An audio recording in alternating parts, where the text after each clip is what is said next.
The man in the basement. When Maya and her husband Liam bought the 120-year-old farmhouse in rural Vermont, the realtor had said, "It's a fixer-upper with character."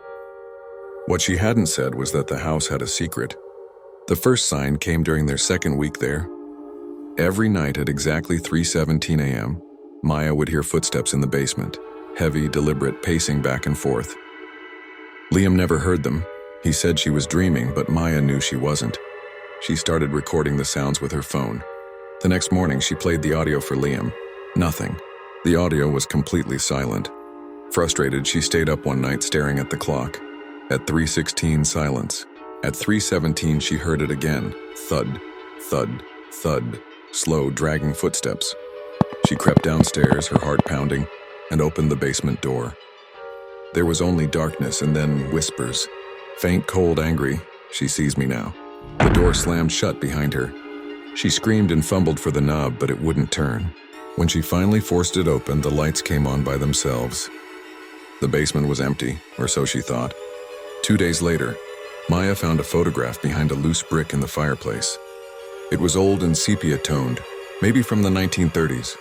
5 people stood outside the farmhouse. One man stood apart from the rest, tall, with a hollow look in his eyes. He had no mouth. Scratched into the back of the photo were the words, "Do not let him speak."